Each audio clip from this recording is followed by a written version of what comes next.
I think our magic number is 6. God.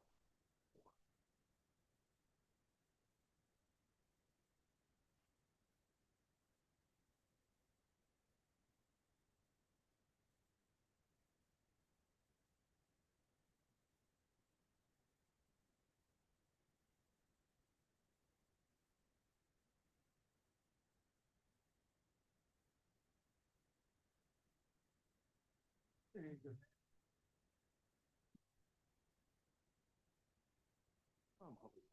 Hey. Yeah, so, and how many people do you want? Because I know you 3 are, right?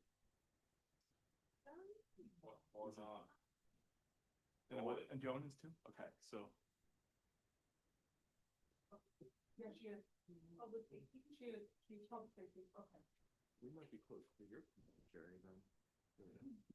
And for your other.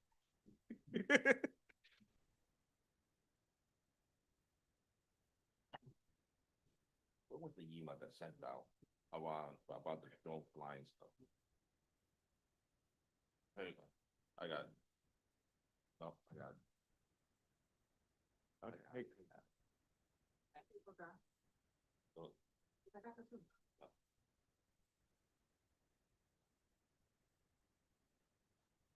thank you.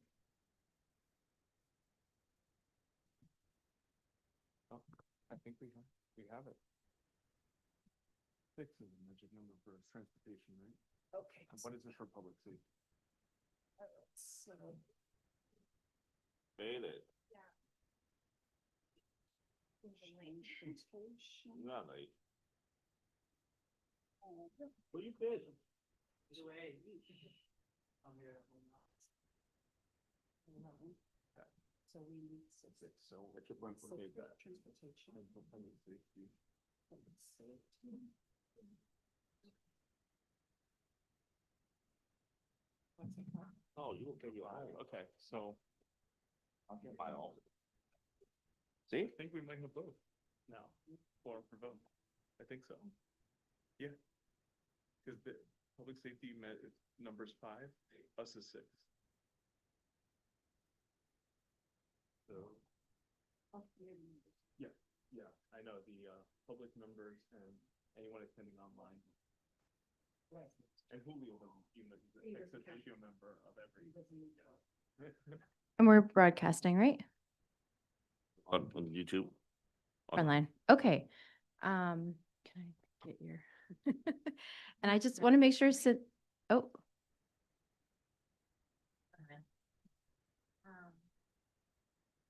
Give us a half a second for those joining virtually.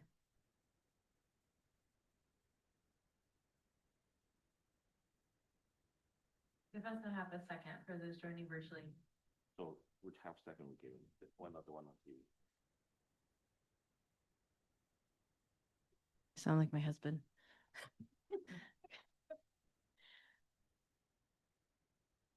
That should do it. Okay. All right, great. So thank you so much, everyone, for joining. This is a joint committee meeting with Transportation and Public Safety. So I'm Katie Walsh, I'm the chair of Transportation. And John DeLuper is vice chair. And then we've got Jerry Chan in the room, who's the vice chair of Public Safety, and Cynthia Felix, I think, is online.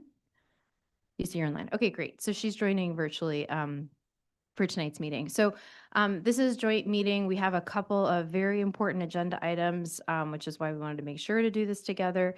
And before we'll do roll call in a second. Before we do that, I'll just say The first is a presentation. We have a couple representatives, I think both in the room and virtually, from the Port Authority of New York and New Jersey, who are going to be sharing information about a cargo drone pilot operation between Lower Manhattan and the Brooklyn Marine Terminal.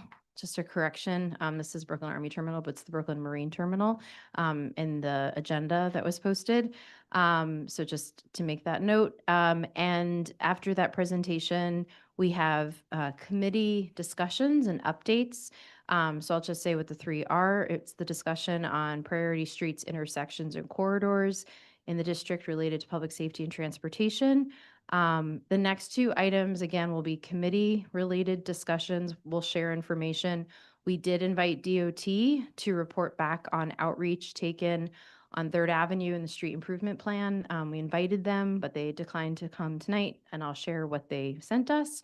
And similarly, this is correct for the Brooklyn Army Terminal parking rollout on the piers and the campus there. There's parking regulation and operations that are going to be introduced in May. And we invited EDC. They declined to come, but we'll share information and talk about that as a committee then. If there's anybody who's in the room who's here to provide public comment or to participate, just so you, and those that are joining virtually, just again, for kind of an understanding of how it works. We get our presentations, we have these committee discussions, we turn to the room in person for any board member comments, then we turn to the room for any in-person comments from anyone who's not a board member, and then we go virtually and do the same thing. So we give people the chance to weigh in on any of the agenda items for board members, and then virtually for non-board members. Okay, so we'll jump now to roll call, starting with transportation, I guess. Thanks, Maria. Okay, so I will be doing roll call. When you hear your name, say here. If you are online, unmute yourself, say here present, and then mute yourself once again. Julio Pena, the third. Katie Walsh, Present. thank you. John DeLuper, Here. thank you. Joan Body, thank you. Jerry Chan, thank you. Danny DeBeer. Gabino Morales Escamilla, thank you. Matthew Florkowitz, thank you. Jamie Freed, thank you. Daniel Kaminsky. George Cadorna. Roberta Martinez. Maria Roca. Samuel Sierra. Faye Walker.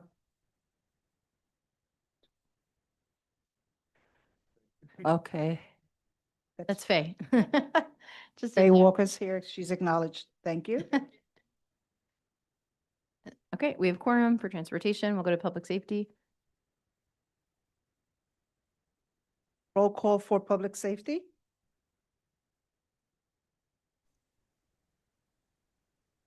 Julio Pena III. Cynthia Jeffers. Present. Thank you. You don't count towards quorum.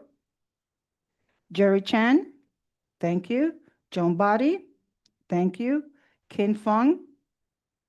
Hector Gonzalez. Tylisha Gonzalez. Roberta Martinez. Camila Ramos. Thank you. You don't count towards quorum. Pat Ruiz. Sam Sierra. Kalina Surma. Thank you. Jiming Wu. There's no quorum for public safety. Okay. So I think if we, again, just if we take any votes tonight on anything, because we have to do it with the quorum that we do have, that would be in the Transportation Committee. We can do that, but obviously we'll have, our discussion is informed with our public safety folks, and other people might come in as well. To Did help I us. just interrupt? There is a quorum for both committees because it's a combined meeting. So I don't know what we're going to vote on. it's just just in case if we end up taking a vote on anything. Yeah, I don't know that we do. And then our Robert's rules expert, Cynthia, I totally take your wisdom on knowing how to do this. So if you say that's what it is, then I'm happy to hear that we have quorum Yeah. for that. Okay, so with that, let's turn to the presentation. Do we have slides that are being presented from the Port Authority? Put it up. So if they have it, they can, Okay, that's great. So welcome up. Sorry, I didn't catch your name when I came in. Can come up to the front and how are we going to do this if we don't have the slides directly? Cynthia, I just want to let you know that I forwarded you the presentation. Welcome to come Thank up. you. Yeah.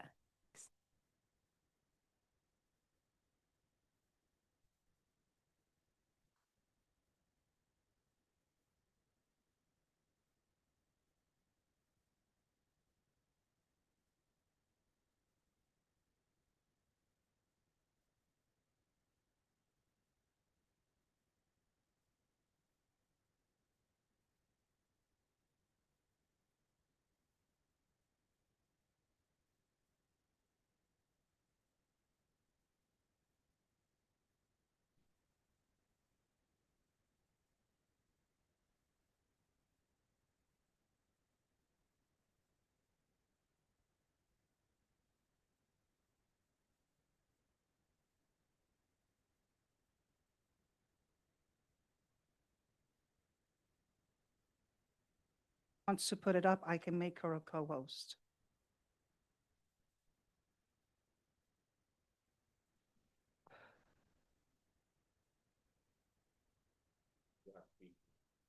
Yeah, they won't hear you.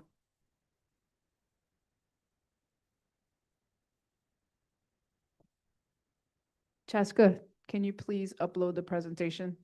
Thank you. You should be a co-host by now.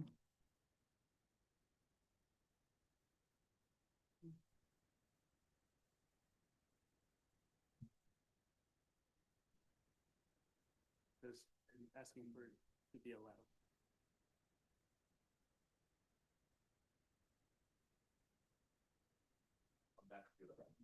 Oh, yeah.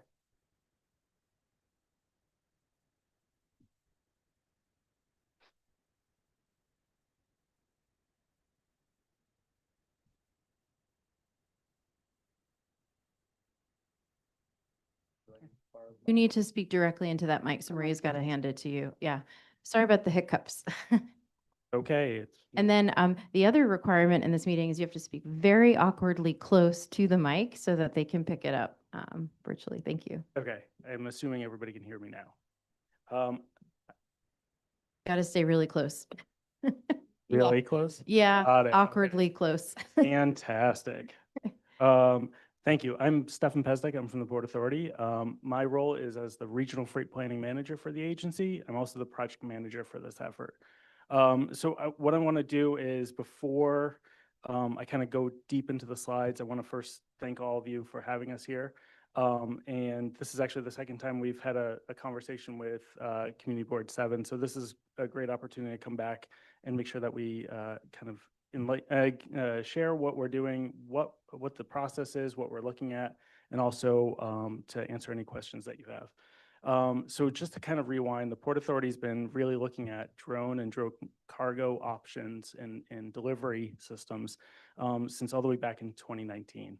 One of the things we were looking at is this was a relatively new technology. We were trying to understand what role this could play in our region and what the impacts or what the challenges could be around this. We actually did our first flight between New Jersey and here in 65th Street Yard over at Brooklyn Army Terminal back in 2013. We flew a box of Girl Scout cookies across the river.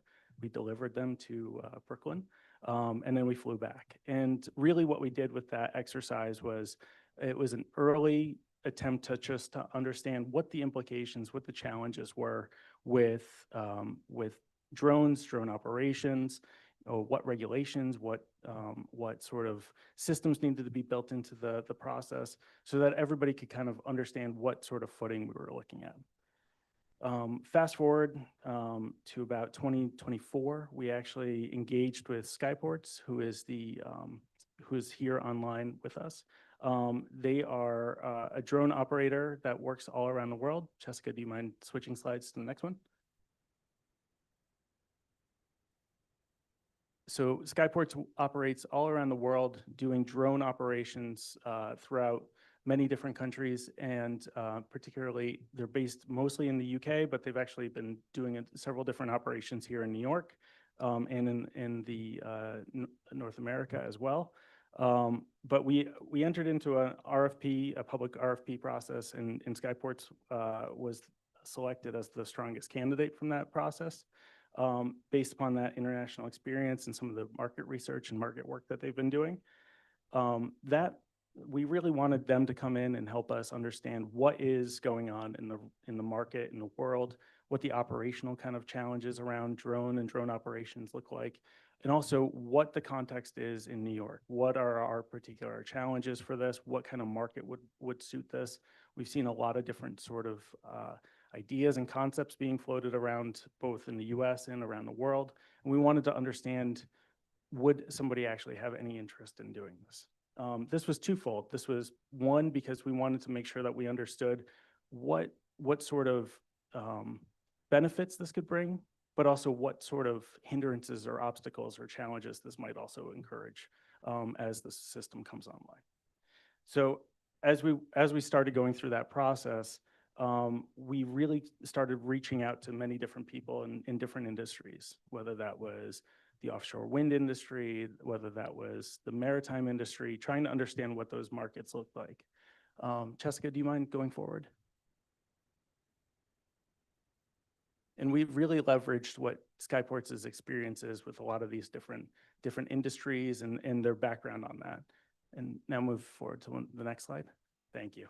And so we ended up working with a non-for-profit hospital to develop a concept of a concept pilot to be able to move basically medical materials back and forth across the East River. So our first kind of test pilot was actually back in January. This was kind of the opportune time to do this. It was a really quiet time in terms of waterway traffic, in terms of helicopter traffic, and also in terms of just seasonality. It was an opportunity for us to test some of the harsher weather conditions with drones. This is a 2-week pilot. We didn't move anything but just books and water bottles in the payload, but this was really a good opportunity for us to even see, is it feasible? Is it something that we can actually do in this region? This connected between the downtown heliport and the Brooklyn Marine Terminal. So that lasted for 2 weeks. And in that effort, part of the regulations that we had to do was we couldn't fly over people, we couldn't fly over vehicles, couldn't fly over any vessels, any harbor craft. So we had to make sure that we were navigating, and this is all being flown by a pilot, manning the drone at all times, watching and observing, making sure that the drone was operating within reason and was flying the correct flight path. And not only that, but also it uses 2 cameras to be able to see where it's going. But those cameras don't actually record anything. All they do is just help the pilot understand where they are in terms of airspace. Also, we had to learn a lot about coordinating with both the ferry operators and also with the helicopter pilots.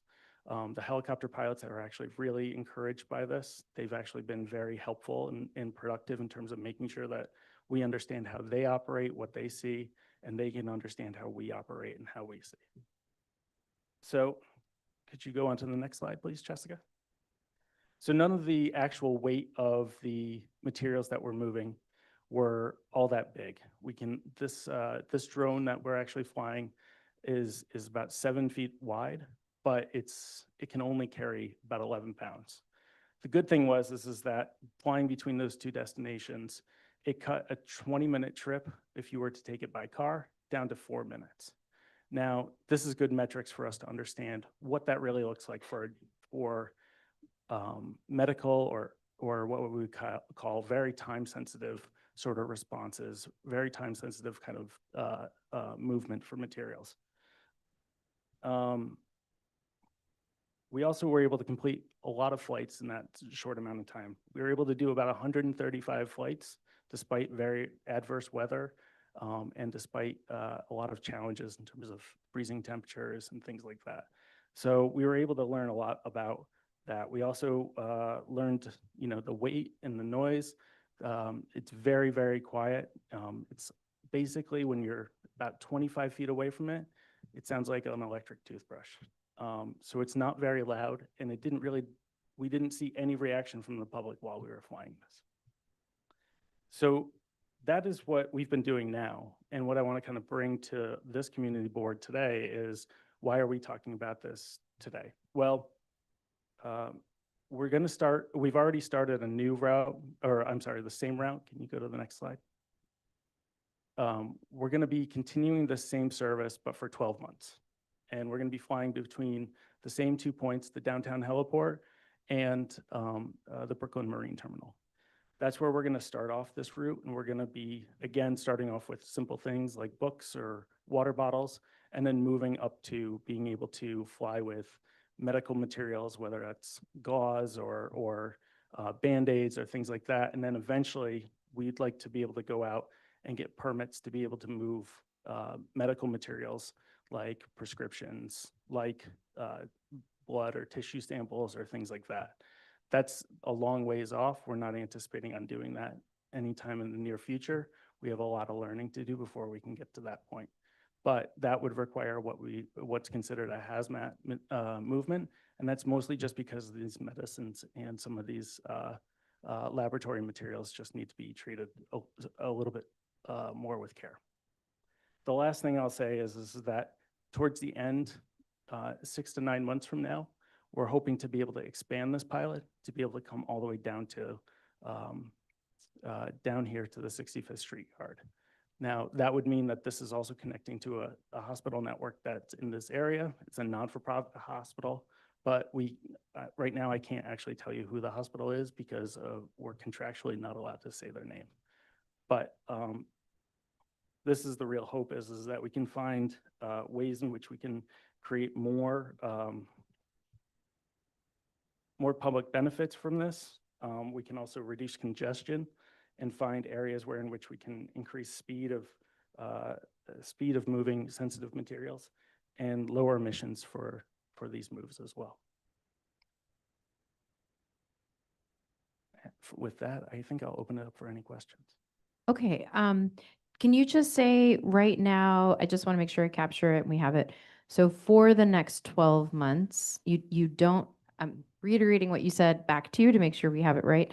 For the next 12 months, you don't yet have approval to move hazardous materials. Could you just specify the types of things that will be moved, and so we can better understand like who's the recipient, who are the clients? Yeah, so Because you also, then I'll ask about the hospital, but just the first 12 months. yeah, so to begin with, so right now, let me kind of just zoom out. So right now, most hospital systems, the one that we're working with included, have anywhere between 75 to 100 people that are just moving materials between those major hospital networks, 24/7, 365.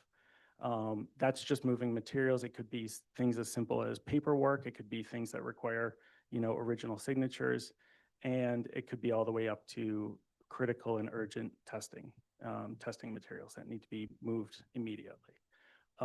So those movements are going on, whether those are by foot, by bike, by car, by small van, all the time, 24/7 throughout the city and out into the suburbs as well. So those are the types of movements that we're trying to capture and find ways in which we can reduce those impacts on our city streets. Now, the actual materials that we're talking about right now are really, actually is dummy cargo at this moment in time.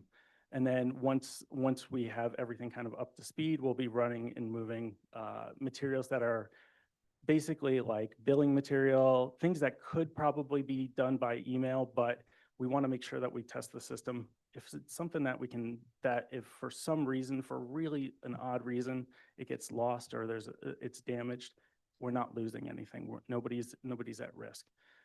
There's nothing valuable lost. But some of these things are still paper products that have to be moved anyways. Then once we have all of our kind of data and we've shared this with the FAA, we'll move forward to being able to request and seek the permitting for hazmat material movements, which would be pharmaceuticals and things like that. Okay, yeah, and this is just points of information on stuff that you've already shared.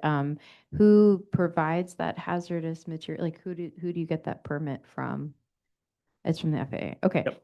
I'll ask one more question and then turn to folks if, up here, and then if there's folks in the room as well as online from the board, and then we'll go to the public. How many, with the projections that you have, it was on a slide, I just want to understand, very much just interested and curious about the jobs, like people who are employed by the foot, by bike, and by van, and what the displacement is as a result of now switching to this. I'm just curious, like how many jobs are affected? So actually, no one is going to be impacted in terms of jobs directly because right now, these two locations, they aren't ideal for any healthcare network right at this moment to move materials back and forth between Brooklyn and Manhattan. That's just the fact that, one, we don't want to go out and because of the FAA regulations, we really can't fly over people and we can't fly over cars or anything else like that. So we're trying to keep this over the water.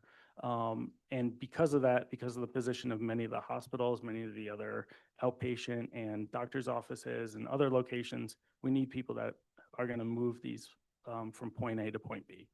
At this point in time, I will point out though that Skyports has hired 3 people from the local New York City market to work on these drone operations, and also they're looking to hire more people in the near future.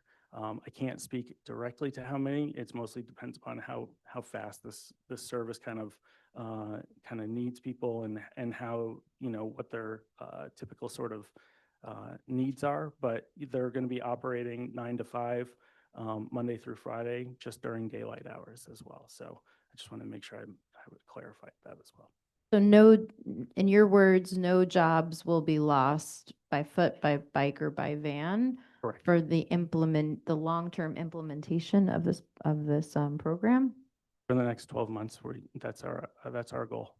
But what about after the 12 months? I'm just kind of trying to understand the plans. Like how many people does this end up impacting? Well, so at this point in time, we're really trying to understand what is this market looking like. We have no plans at this point beyond the 12 months because we're just trying to collect the data and understand. Beyond the 12 months, our understanding is we're still going to need couriers moving this material back and forth. Just because we're going to have 2 drones at max operating this route, and 1 is only going to be active at a time. We still need people that are going to be able to bring things from point A to point B, as well as from the origin point to the drone, and then from the drone landing location to its final destination. So there shouldn't be any jobs lost. There's actually more that people won't be driving over longer distances between the two locations. Okay. It was just the way the presentation started, as you said, at all times of day, 24 hours a day, people are moving by foot, bike, and van. And then as a result of the implementation, it'll now be by drone and by a person piloting. And so that means that there's some impact on jobs and displacement. And that's why I wanted to get a better understanding after those 12 months. It doesn't sound like we know what those numbers are, though. Yeah, I mean, I don't think that we're going to see any job loss. I think it's more of we'll see some opportunities arise from this. There will also be new opportunities to be able to help facilitate, whether that's the people who are operating, maintaining, certifying, inspecting the drones, preparing the cargo for the drone. There's a lot of different facets to these operations that will need new skills and new talents to be built up. All right, I've taken my privileges, so go ahead, John and Jerry, if you guys want to jump in, we'll turn to the room. Up on Katie, question regarding making the impact on environmental, because we're cutting the car down, going back and forth from Manhattan to Brooklyn. But to me, right, it's still someone waiting on the other side to pick up the package. So how's it really not impacting the environment? So I think that's a good question. The good thing to think about this is that no matter what, somebody's going to have to be receiving and picking up and moving these. We're not going to have people driving long distances over the highways. You're not going to have people, for instance, if they're coming from Midtown Manhattan to bring something to an outpatient facility or a laboratory here in Sunset Park, they will not have to get in the car, drive all the way down the FDR, then come across the Brooklyn Bridge, then come down Fourth Avenue or come down the BQE to this area. You'll have a local driver that will pick up, operating on local streets, driving at local speeds the entire time between those facilities, between those drop points, instead of getting on the highway and using those accelerated speeds, and then sitting in traffic and causing more congestion and causing further delay to either us, those of us that would be driving, or causing more bigger impacts in terms of just general congestion on the roadway. Now I realize that's just one vehicle on each direction, but it may ultimately make some of those local connections a lot easier and smoother as well. Or more on convenience than environmental? I would say, if we calculated from A to B, the distance that was covered by the car, from the downtown Skyport to the Brooklyn Marine Terminal, that route would have taken 20 minutes. And had it been by a small delivery van, we would have eliminated 660 miles off of the road over 2 weeks. And that would have been about 40 to 45 gallons of gasoline that wasn't used. Now, this was just a test study. So I would also say that there is some savings. I won't say it's as significant as we would hope, but at this point in time, I think that there could be larger savings as we scale this up and as we see more uses of this in real applications. Oh, okay, thank you. So, sorry, my question. I'll just follow up her question. No problem. So we all received a message not too long ago stating that the Port Authority is doing drone testing on yesterday between 9 to 5. Is that you guys? Yep. So I thought you guys had to present to the community board first and get our input before you guys do any testing. Well, so first thing is that we've been doing extensive outreach. We've actually been this is our second conversation with you guys. We've gone to Community Board 1, we've gone to Community Board 2. We're going back to Community Board 2 because the timing worked out that we only had a very limited time slot and we wanted to make sure we could answer some more questions at that. I'm here because we want to make sure that we can answer some more questions from you guys as well and make sure that it's clear. What we also need to do is we needed to be able to start earlier in the spring so that we could build up as traffic, helicopter traffic, as waterway traffic builds up, we could get more and more experience about what are the other constraints, what are the other challenges. This summer is obviously going to be very, very busy. With all the events that are going on, we're going to be standing down and not operating during July 4th week. But there's going to be a lot of around the region. And the sooner we can get our pilots, familiar with some of the coordination and communication that needs to happen in the region, the better, so that they're better prepared for a busier high season. So Actually, good. Let me, as a point of information, I'll just say, so we were just for the benefit of everyone here. March 26th is when Community Board 7 got an email from Port Authority asking to do a presentation to talk about receiving feedback and answering questions on the drone pilot. We, as chairs, Julio was there as well as the chair of Community Board 7. A couple of days after that, so I think it was on March 26th, 6th, and I think we met like that Monday or Tuesday, like March 30th or 31st, and then said that we wanted to have a joint meeting between transportation and public safety. And this was the first opportunity that we got to be able to pull that out. I think that's pretty good that we pulled out a meeting in a month, I just want to say. And so the fact that we're able to get it, but then you guys had this deadline already set. And so just to say, like, we did our end with scheduling this meeting, but then we got the notification that you were starting it on Monday already. So I would just say the sequencing was a bit off. I would just, as a courtesy to the community boards, I think sending a note a month before is quite tight, expecting community boards to be able to meet and respond. Again, I think we in good faith tried to get this organized as quickly as we could. And ideally, operations don't start before you've had a chance to come to the community board. I know you had a call with us, but this is the community board. This is how the public engages through a community board format, joining in meeting, coming virtually. The chat we had was just to be able to set you up for success to come in tonight. So, there were, we did have some follow-up from people saying like, why hasn't this been talked about? We said that it would be on the meeting tonight, even though the notification went out. So I think the sequencing was a bit off. So that's the feedback that I have is a courtesy request for more time if you're going to engage Community Board 7 or any community boards, I think, in general. Yeah. But please carry on. During the meeting, thank you, Katie. So during the last meeting, I was the one that asked a lot of questions, and I felt like we need to have a second meeting to kind of talk about it.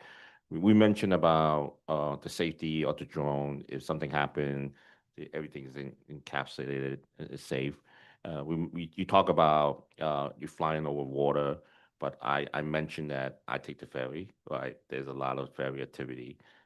At that one of the map it shows, matter of fact, that one, there is a newer waterway taxi that drop people off right between the ball field, right, and to downtown.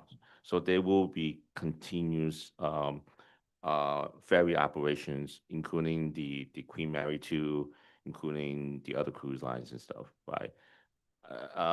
That is a very busy corridor for ship comes in and out.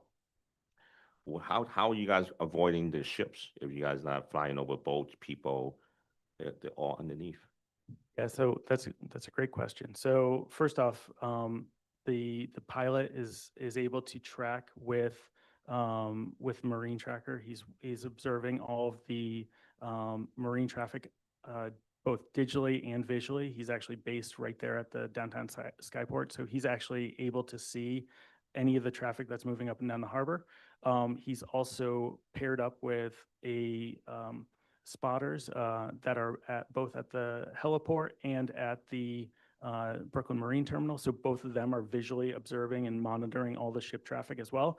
And then on top of that, the drone itself has two cameras, like I was saying, one that points directly down so he can observe if he's directly over something, and also one that's pointing forward so he can see anything that's coming through. We've watched just like how they've been able to go through and monitor and observe traffic and ferry traffic, and it's been really, really tight in terms of they've made sure that as soon as they see a vessel coming, they'll pause, they'll freeze operations, they'll hold the drone there in the correct position. If they need to backtrack so that they're not going to fly over a vessel or a vessel is going to pass underneath them, they'll backtrack out of the way. They actually worked with the FAA because of that tight area right near Pier 11 where the ferry operations are. They actually created a more dynamic area where in which the drone can come out, move and pivot out of the way so that its flight path isn't so exact, so that it can move out of the way if a ferry comes in and they can back out of the way. And then on top of that, we've been in really close coordination, and we've presented, I believe it was 3 times, to the Harbor Ops Committee, which is basically all the pilots and tugboat operators and anybody who's basically operating a watercraft in New York Harbor, and also the Coast Guard. So we've had probably 3 or 4 meetings with Coast Guard as well to make sure that they're comfortable with this. I'll also talk about in terms of the safety. So this same drone, Skyports operates this same drone in Scotland, delivering mail between some remote islands that have villages on them that otherwise they wouldn't be able to get their mail except for only every 3 days a week. And so they deliver this on a daily service. They've never had an incident in the past 12 months in which the drone failed or came down. I think that they've stopped for weather more than anything. But they've never had a drone come down over the past 12 months. And they were just going based upon what they had on their last 12 months of service for it. I understand that, but we do live in New York City that we had a helicopter just fell out of the sky on the Hudson River. We got a couple of helicopters that went down in the river. It's different from Scotland or Ireland or whatever, right? Because it's very clear. So I mean, please don't compare those because New York City is a little bit different. So that and then you mentioned that there is a dedicated no flying zone, right, in that corridor. I checked because I fly drones, right? There's no such thing. So are they planning to put something in? Right, No flying zone except for drones in that area? During your meeting, you mentioned that, or maybe one of your guys mentioned that that corridor is considered no fly zone. I'm going to defer to my friends online if they can identify if there's a no-fly zone in that area. There is during special events like 4th of July and things like that, but not that I'm aware of. But I'll defer to them because they're the experts on that route. Hi, this is Cheska, a project manager from Skyports. I'm the one who I usually coordinate with our internal team and with Stefan. In our flight route directly, there isn't necessarily a specific no-fly zone, but there are, like, for us to actually just fly within this specific area, there is close coordination that we have to do with the FAA, and we also have to put out a no time for our operations. Great, thank you. I'll ask one more question. I'll pass it on to John and open up to whatever the chair wants to do. I assume that all your pilots is 107 and 108 certified. Yes, that's correct. Go ahead. Yes, it's just to confirm that our pilots are Part 107 certified. So for those that don't know, 107, 108 is FAA's. You can fly a drone. 107 with pretty much a pilot license. 108 is flying something heavier, right? Which probably sound like you guys were planning to do that eventually, right? So good. I'll pass it on to John. Just to clarify, 108 has not been authorized by the FAA at this point in time. 135 is the correct, is for the heavier commercial aircraft. And at this unit now. Okay, I just want to make sure. So 108 is a different requirement. We're not operating under that. Right now, we're only operating under 107. So I got a couple follow-ups to some of the stuff you said. So first, you're coming out of the heliport in Lower Manhattan. Now, as I understand it, that property is controlled by the New York City Economic Development Corporation, not the Port Authority. How is that working in terms of sharing that space? Do you have, like, are you restricted? Like, I know the EDC has done a big business in air taxis and all of this stuff. And I believe that the city also wants to have their own cargo happening out of there with the Blue Highways Initiative. How is that sharing going to be working? So to begin with, so Skyports, after they had made the agreement with us, after we had awarded them the RFP, in a separate RFP issued by New York City EDC, they won the oversight and operations for that downtown heliport. So they are the operators of that downtown heliport. In their contract agreement, and I'll defer to EDC because they've been a very good partner with us on this. EDC is the ones who have an agreement that basically stipulates that anything that has to do with aeronautical navigation is basically allowed within that footprint. Now, I don't know all the specifics of the contract between the two of them, but that's my understanding is that they're allowed to do these types of operations based upon that arrangement. EDC is on the call. Tara Das, does she want to respond to this?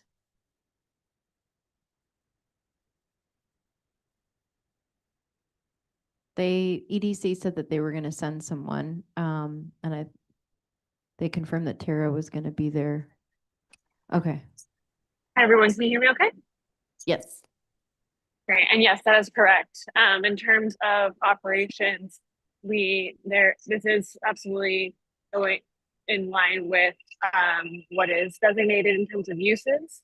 Right now, and because there's a question related to Blue Highway, we aren't at the point of operating Blue Highway just yet. We're in the process of design for that whole system. So at this point,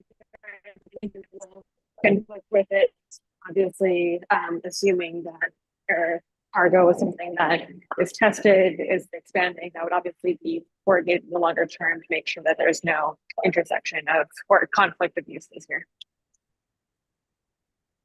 Okay, thank you both. And related to that then, you said that in 6 to 9 months, you're looking to be expanding this to the 65th Street Rail Yard, which is a Port Authority property, but also intersects with an EDC property of the Brooklyn Army Terminal.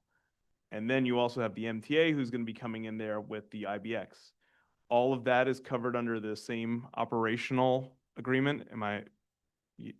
So we're in the process of evaluating how that site would operate and how that would work.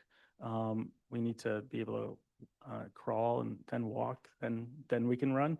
At this point in time, we're still kind of in the crawl phase and trying to figure out how that operation would really key in and make sure that we're doing that properly. And so that property is actually an EDC owned property that the Port Authority subsidiary, the New York, New Jersey Railroad operates. And our group at the New York, New Jersey Railroad has said that they're open to being able to leverage this site to be able to, work with this pilot. Okay, and when would you give notice for if you did start operations there? Since I know you said this pilot's a year long, and that would be, I guess, considered a separate pilot? No, it would be under the same pilot. Under the same pilot. So then how would notification work so that, people here start seeing the drones and, are aware of what's going on? Yeah, I mean, I think that part of what we want to make sure that we're doing is coming back out here and communicating with you, with this whole community board and folks in the neighborhood that this is going on. 6 weeks. Give us at least 6 weeks so That's that fine. we can schedule a meeting so that you can come back. Sounds good. So if it's in 6 months, then 5 months, right? So just come like way ahead so that you give people the courtesy of the time. This way we can also give feedback on what we're hearing so far. So we'll hold you to that as a follow-up. Sounds good. Okay. One last thing, again, related to 65th, should you come here, but also related to what your current operations, is there also coordination with the NYPD? Asking because I know they have a facility at 65th Street, which does do helicopters. And given what Jerry mentioned about the conflicting traffic, I want to hear how that kind of coordination is working or will work. Yeah, so actually we have to, we're required to also go and get a permit from NYPD. So that's also part of our process.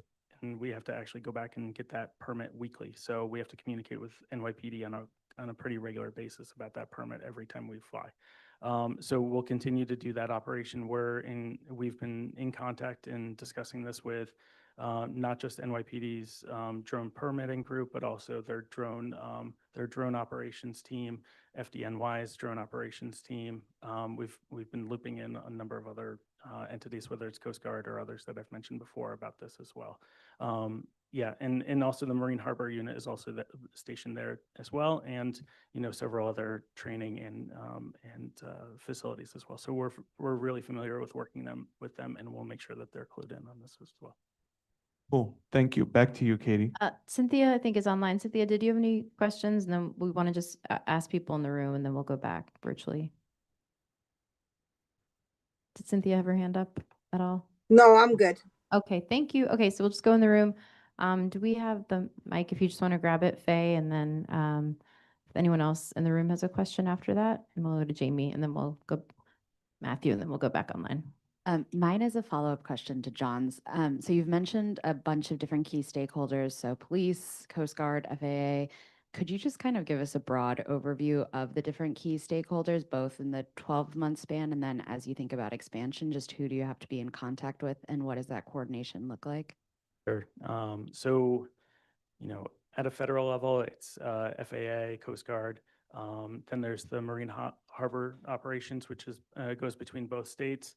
There is internally to the Port Authority, we have our own police department. We have our own operations and emergency management folks. We work with the operations and the city operations and emergency management folks. We've worked with the New York State. We've even made sure that we've let know the New Jersey State. We've let the New York State Department of Homeland Security know. We've made sure that the sorry, there's a lot of them. New York City DOT, New York State DOT. We've also briefed New Jersey DOT on this program. We've also been cluing in, obviously, NYPD, the ferry operators, the Helicopter Pilots Association, and we've also been communicating directly with the towers, both at LaGuardia and at JFK. Although we're technically out of their sight lines, we still make sure that they're well aware of this. And I hope I've covered all of them, but I know I'm missing at least 5 or 6 other ones. So, yep. Hi, can you tell us about contingency planning around inclement weather and what are the hours of operation for the drones? So the first thing is that the hours of operation are Monday through Friday, 9 a.m. to 5 p.m.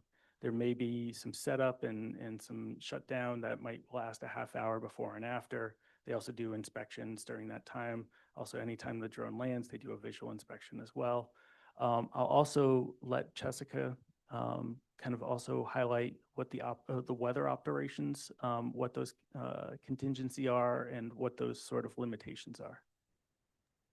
Yep. Hi, everyone. Cheska again. So in terms of like operating limits, we do keep in close contact with our manufacturer to make sure that we don't operate beyond any of these foreseen like risks. So in terms of weather, for wind, we do have an operational limit of 29 knots. If you could give me 1 minute to convert that to miles per hour. So that's 33 miles per hour. In terms of rain, we do have a limit of 10 millimeter precipitation. From what we've learned, just to add, from what we've learned from our January POC, a lot of the times it would mostly be wind that would limit our operations when it comes to weather environments. And then Jessica, what was the temperature? Was it 20 degrees Fahrenheit that it was too cold for the aircraft to fly? So I'm just converting. I think, yeah.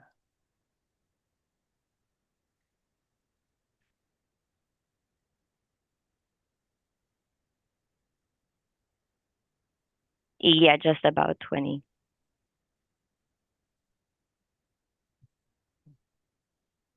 Hey, I know you mentioned that you're ramping up the type of cargo, just starting with non-essential things, where there's not too much impact of damage to the cargo. Were there any incidents of that happening during the test flights you carried out so far? There was no incidents of the cargo being impacted or damaged. There was only one incident in which as the aircraft came in for landing, it had to switch its cell phone signal, which it has 4 redundant cell phone signals on it, and they were able to switch that cell phone signal without any issue. But that was the only one, and because of that, they actually they shut the whole program down for about 12 to 14 hours to double check all of the operations and make sure that everything was in sync. But since they have 4 redundancies, they made sure that it fell back onto one of the secondary before they had to go to any others. All right. I think my main concern is noise pollution. I know you mentioned an electric toothbrush, but we've all heard drones, and they're pretty. The sound can be sort of grating. What sort of noise pollution mitigation have you guys done? So we haven't done any real mitigation. What I will say is that just as a lived experience that I saw, I was the very first day that I was going down to the heliport when they were beginning their testing for the initial pilot.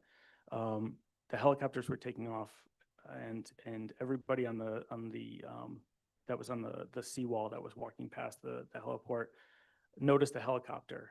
And then what happened was is about 2 minutes later, they all stopped looking and turned away. And just as soon as they all turned away, that the drone took off. And it's only about 100, 150 feet, I believe, in terms of distance off of the water. Nobody heard it. Nobody noticed it taking off. And it was pretty significant in terms of, I watched it. I saw it taking off. I saw the guys prepping, and I was excited to see it taking off. So the noise level is significantly less than what a helicopter is. And then my more just personal interest question is, I know there is a nonprofit hospital system in our district that operates its own ferry line between the Brooklyn Army Terminal and sort of near the heliport on the East River on 34th Street, which seems like a candidate route for the drones as well. The two questions are, can you guys get past the bridges? And what could the drones do that the boat can't? We haven't explored movement by the bridges. One, we want to wait to investigate those sorts of routes until everybody is feeling comfortable with our operation before we start investigating that. Though there is a lot of bridge inspections that are done by drone at this point in time, both in the region and throughout the world. But second, in terms of the time that it takes for the ferry to go from Lower Manhattan to here, from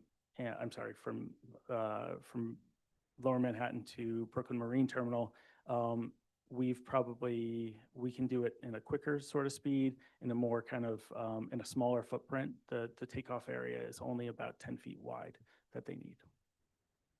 It's a good question, though, why that nonprofit hospital is not using their own ferry system to transport.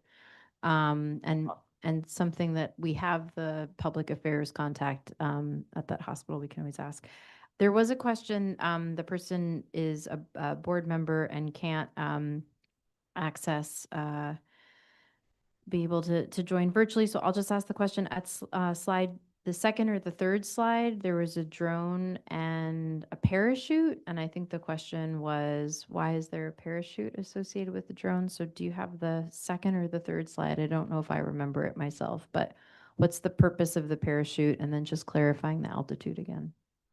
So the drone will operate at or around 100 feet above the surface. It can fly up to 400 feet as its height. We want to fly it above 100 or at 100 feet because that's when the parachute has time to deploy. If there was in a very unlikely scenario that the aircraft became disabled for one reason or another, the parachute can deploy, and then it would give the drone enough time for the parachute to deploy and safely land without damaging the cargo. Thank you.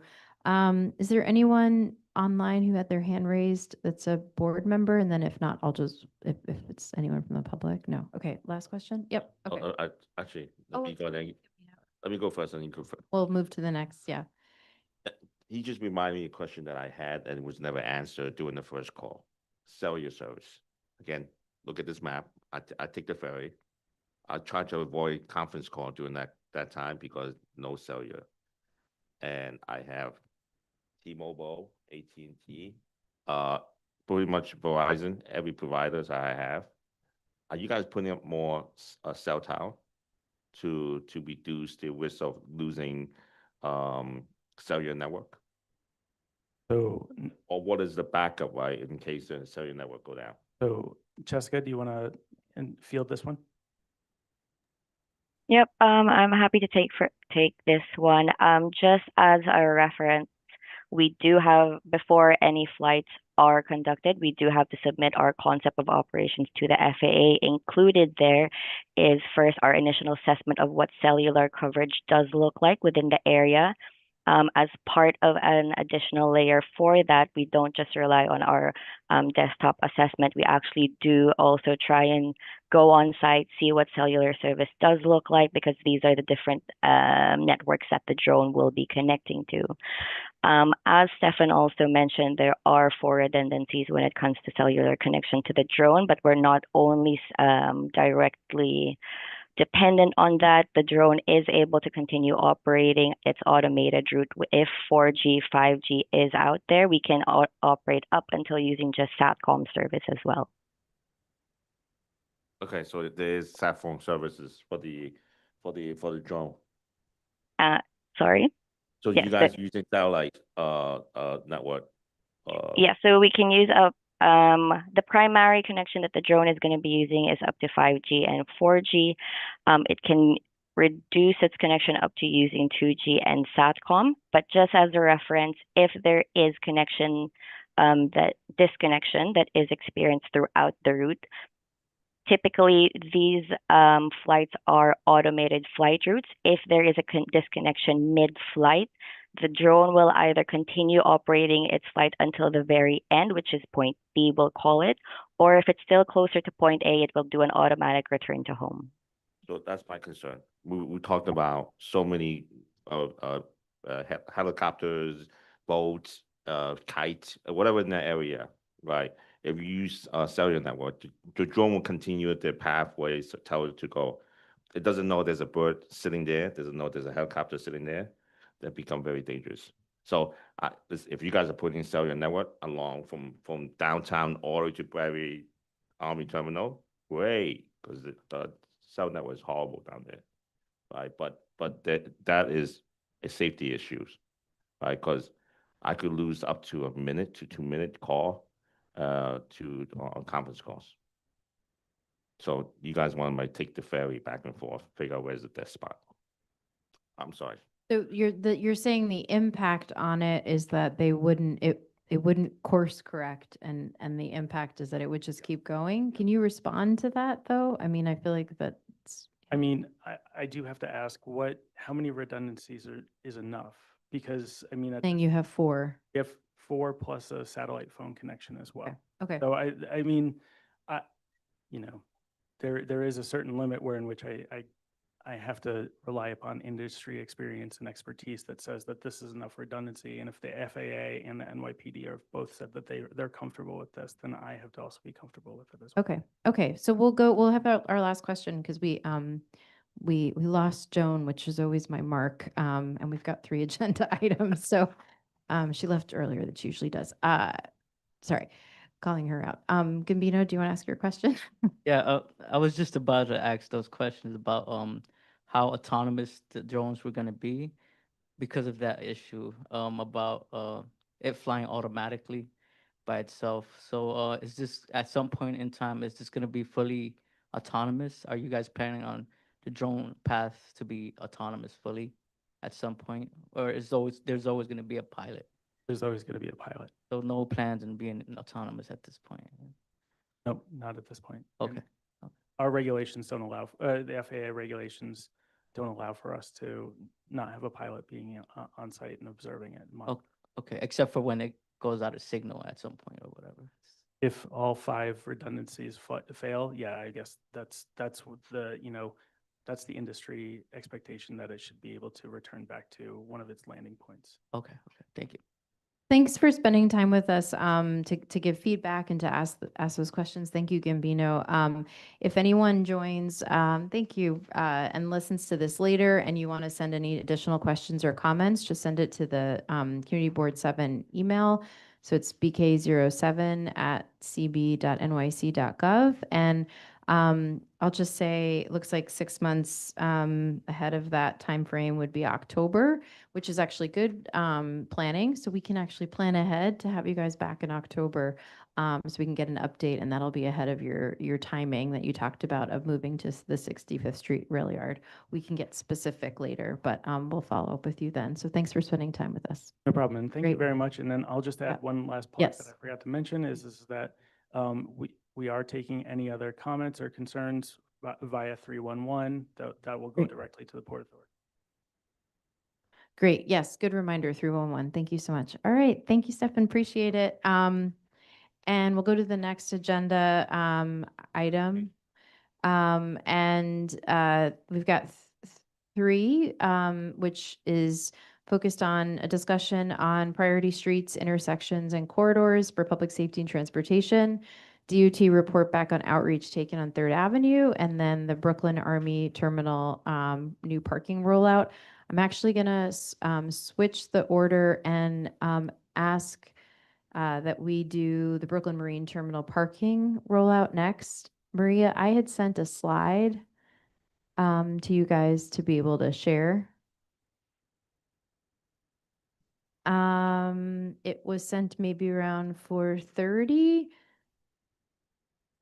It's a PowerPoint slide. I can start talking about it, but you'll help? Okay. Will you be able to pull an email up, Maria? Okay, okay. You'll have to go, okay.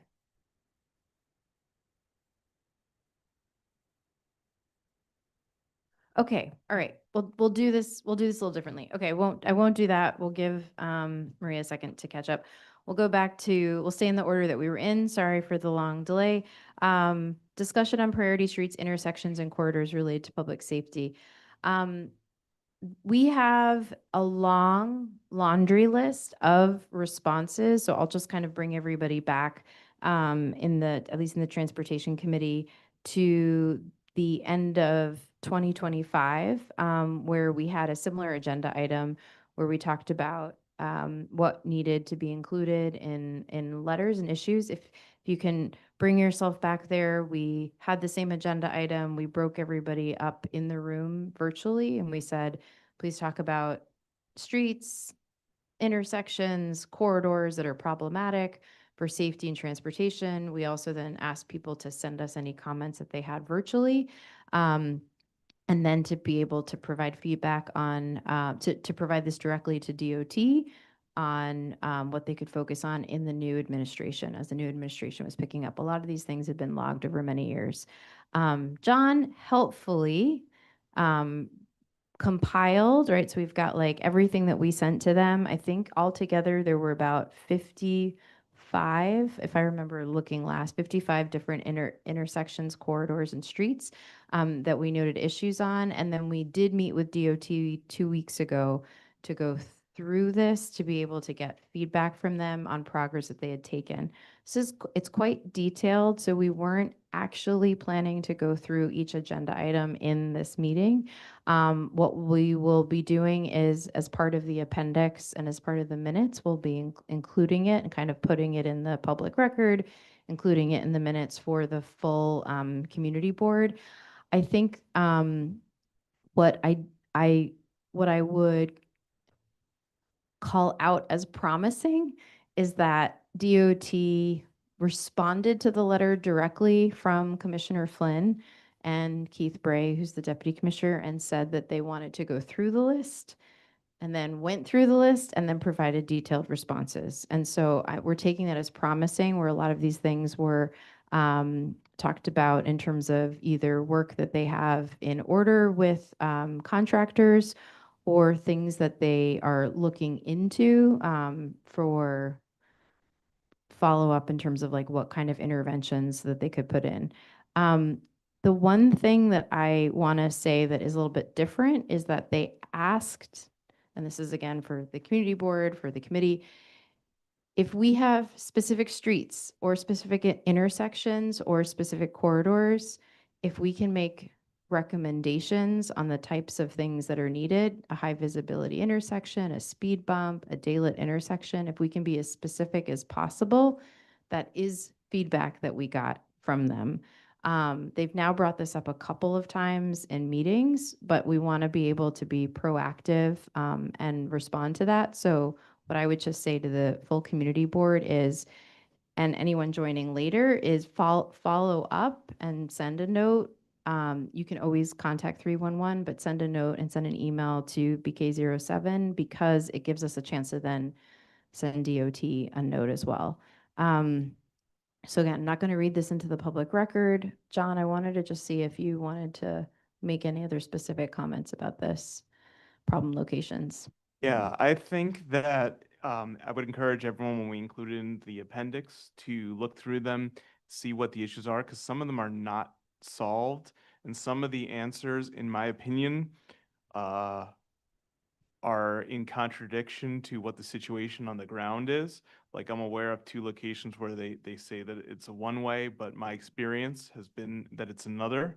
So I would encourage you to look through there, see what has been solved, what hasn't, and I would also encourage you to keep sending locations that are problem areas, because even after we sent this, people have noted areas that are, that are problematic, and that, we as a committee can help bring awareness to and get that word out there. So, yeah. Okay, so it's an update without any specifics. I apologize for not going through that with a level of detail. If we have the Brooklyn Army Terminal slide, is that something Maria's able to pull up? Oh, so now you're going to share it. Okay. All right. Okay, a couple more steps. The next thing is DOT report back on outreach taken on 3rd Avenue Street Improvement Plan. So we did hear from them, and they said that they're looking at it with a fresh perspective. So that's the update that we got. DOT did express interest in coming to Monday, May 4th's Greenway and 3rd Avenue Safe, Make 3rd Avenue Safe event. So again, Monday, May 4th at 12 noon.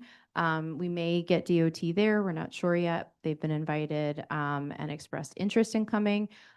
We have a bunch of, I think right now we have about 15 RSVPs. We have a lot of community-based organizations who've confirmed that they're coming and attending. I'll just say again what that event is. This is about the new piece of Greenway infrastructure, as well as rallying to call for more investment on 3rd Avenue. It'll start at 12 noon and we'll meet at 19th Street and 3rd Avenue. And about 12:30, at 12:15, we'll start to walk or bike and move our way to 23rd Street and 3rd Avenue. And at the corner of 23rd Street and 3rd Avenue, not the car wash, across the street. And we have the AOK from the New York Power Authority, because that's the site of their corner at 12:30 at 23rd and 3rd Avenue on Monday, May 4th, which is next week. Then we'll give people an opportunity to have a ribbon cutting for the fact that the Greenway is open, and then also invite people to provide comments. Everyone is invited. We'd encourage you to get the word out. Tomorrow, we'll be doing some flyering to businesses along 3rd Avenue in particular, right along that corridor. If you are available, tomorrow, Wednesday, April 29th at 3 o'clock, I'll be hitting some businesses, meeting at 29th Street and 3rd Avenue. Anyone is invited to join me. We've got a couple of offices who will maybe send some reps and can help with that. So that's the Monday, May 4th event. Are there any questions on any of those points? I do have a question. I mean, kind of related to this. Who's the new, is this, we still have the same old Commissioner Keith as the DOT? There's Commissioner Mike Flynn, and then there's a Brooklyn Borough Commissioner, which is Keith Bray.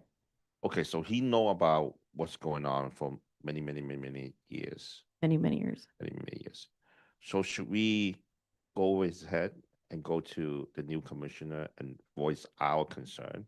The DOT commissioner received, the DOT commissioner received a letter about 3rd Avenue, as well as a letter about all of these priority intersections. And so it's DOT Mike Flynn who's considering coming to the event on Monday. They're looking into it. Good. I'm very excited. Thank you for everyone for your partnership for that event. I just want to say, I think it's really great that we're taking the time to celebrate this new investment and then use it as a chance to call for further investment. And I think we got people's attention because now they're looking at coming and participating. Okay. Okay, so now what I will do is I'm trying to go so fast through these to say that we've got information from EDC. They are rolling out a parking plan for Brooklyn Army Terminal, includes the pier where the ferry is, and the ferry for NYU, it's the New York City ferry. So it's introducing paid parking and an operator for the pier that's there, as well as all of the spots that are just in front of the ferry as well as, which is kind of goes across, and then as well as behind the ferry sort of, or through the Brooklyn Army Terminal through the campus. They introduced this in that they were going to have an RFP in the fall. So Julio did talk about this in several, Julio talked about this in at least one of the community board meetings when he did his report back from the chair's report. And what we wanted to show you today, what we might just not be able to, is the presentation.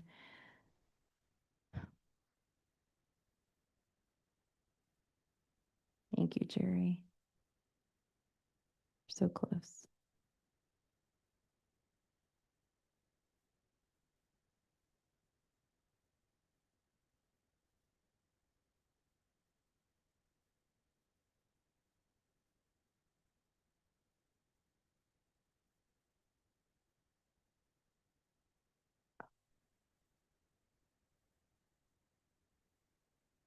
So this is my fault because I sent the slide too late. EDC was not able to send someone. We don't typically like presenting on the behalf of agencies, but it felt important to take time. And then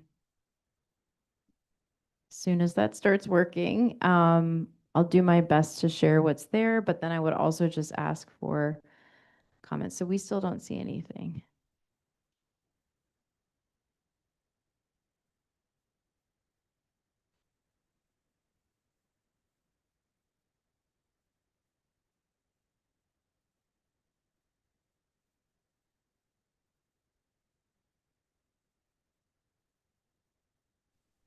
John, try unsharing and then sharing again.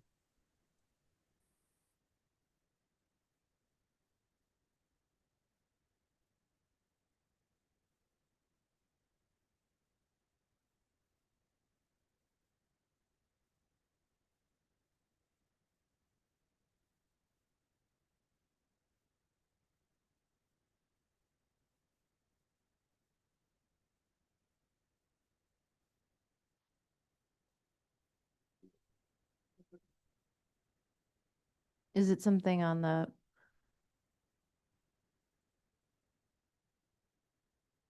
All right. No. It's not. It's not appropriate. We'll just end the meeting. Maria, we can't figure it out. Okay. That's okay. So I'll just say at this point, we will include this as part of the minutes. But what is important to read into the record is just that there is, we did get informed by EDC in October, before they released the RFP. They selected ProPark as the operator for the RFP. ProPark operates the NYU parking that's just around the corner.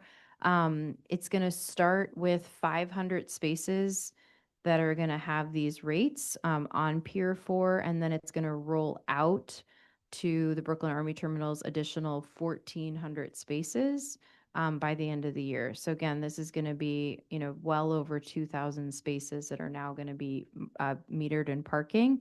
I'm going to let you keep trying to figure that out, but just do my best with verbally saying this. Pier 4 currently closes at 10. So these are the things that I want to share. They're proposed rates that we can give feedback. We'll see if they receive our feedback and make changes to it. But the proposed rates is that there will be, I'll just say there's a daily rate, there's a monthly rate, and then there's special rates. So the special rates are going to 3 hours of truck loading, existing leases, if people have existing leases there, NYU validation, ferry riders, and a weekend community day rate from 8 a.m. to 8 p.m. There's different amounts for those. So I'll just say for the weekend community day rate from 8 a.m. to 8 p.m., the maximum is $5. For ferry riders, it's 25% discount. And then for the truck loading, existing leases, and NYU validation, it's fully free. Currently, NYU, just like anyone else who's down there, does have people who park on the ferry pier. And then there's monthly rates and daily rates. The daily rates up to an hour is free, up to 2 hours is $5, up to 4 hours is $6.50, up to 12 hours is $8.50, and up to 24 hours is $17. We will put this in the public record, but I just want to say, we did have a meeting about this about a month ago with EDC. We pointed out the fact that the community day rate is from 8 a.m. to 8 p.m., but the pier closes at 10.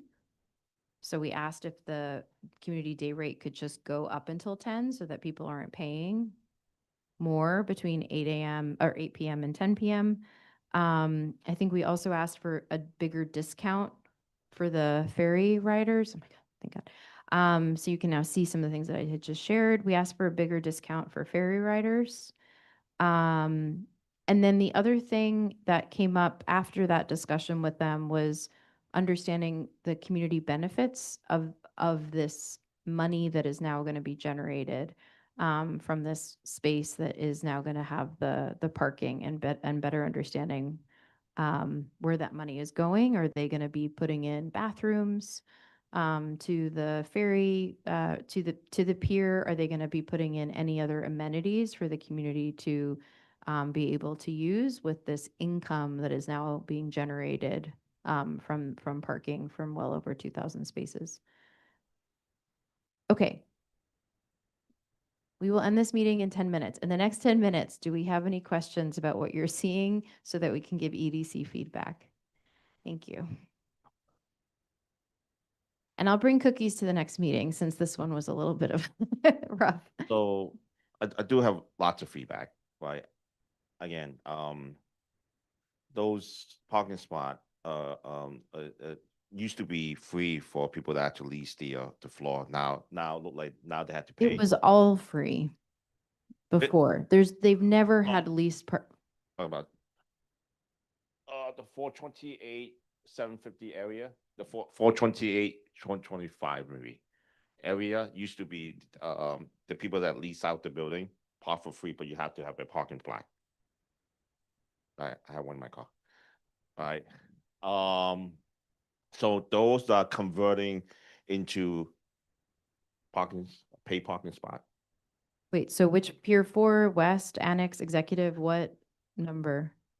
West 425, okay.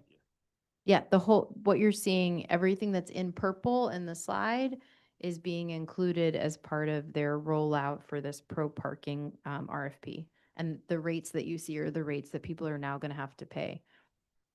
So a non-tenant monthly will now pay $250 a month. So why is NYU cheaper than residents?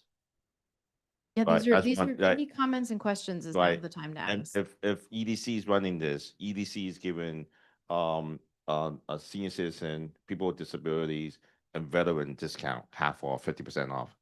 Why can't they offer that same for their area? Oh, I have a lot to say in this area. God.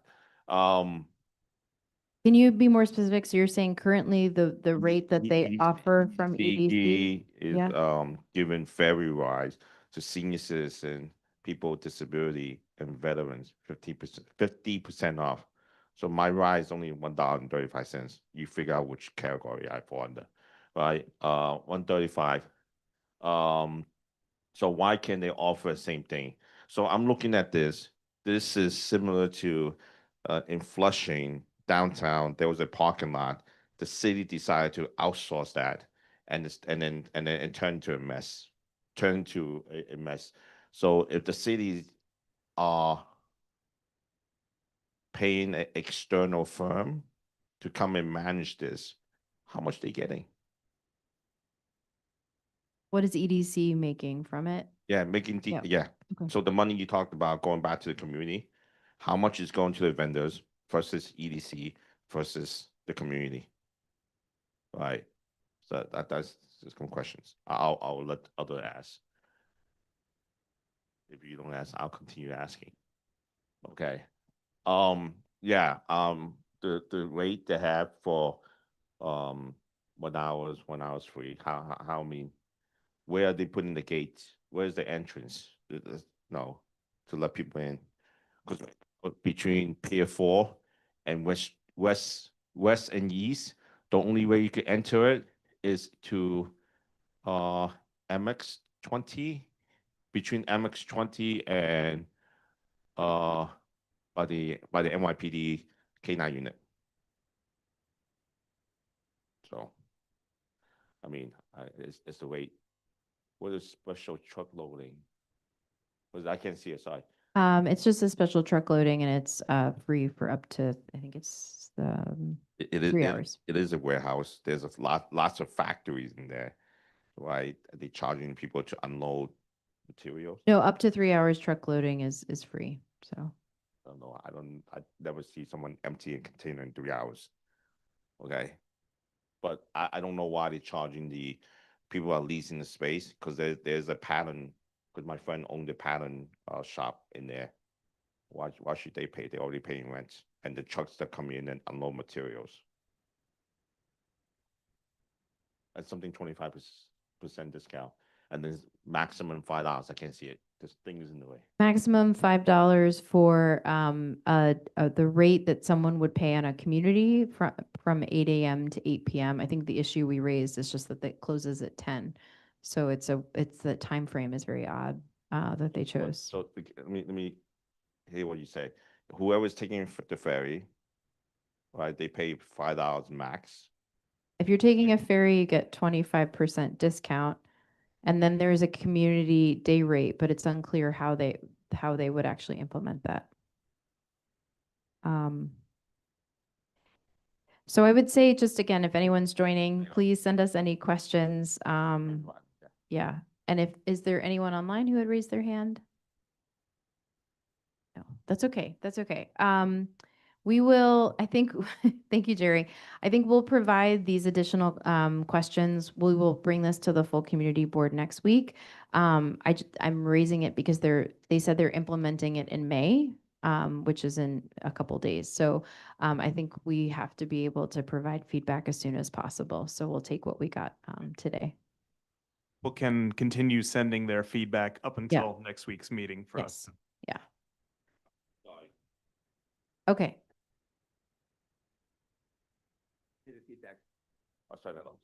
A moment of feedback for the parking people, which is that I've seen this happen to some doctors at the hospital where they expect to be able to leave on time and then something unpredictable happens at work and their car ends up getting trapped in the lot because they had to stay late. So I know it's supposed to close at 10, but if there could be some way to accommodate hospital workers who, for unexpected reasons, have a delayed exit, that would be really nice. So I'll put this on the record too. So hearing what you just told me, and they won't implement in May, and they already had an external vendor, Pro Parking, whatever his name is. Pro Park operates the private parking lot that NYU has, and then they awarded the same RFP to Pro Park. Only is the done deal already. That means the pro rate is already set. They go get whatever money they go get. Nothing is going to change. That's what it sounds like to me. Because right now you sign a contract, the city already signed a contract with the vendors. Vendors not going to come back. Well, go, no, we're going to change it. We're going to make it cheaper. So we don't have to make that much. So it sounds like a done deal already.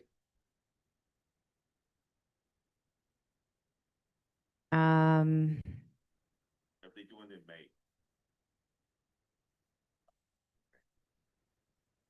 We appreciate feedback. We're still EDC. We appreciate your feedback. We're continuing to discuss the rates while we move towards implementation. As of now, implementation is TBD, but we're assuming sometime in May. It's very important that we have this discussion tonight so we can ask these questions and provide this feedback. So thank you so much, everybody, and see you soon. Thank you. We'll wrap up there. Thank you.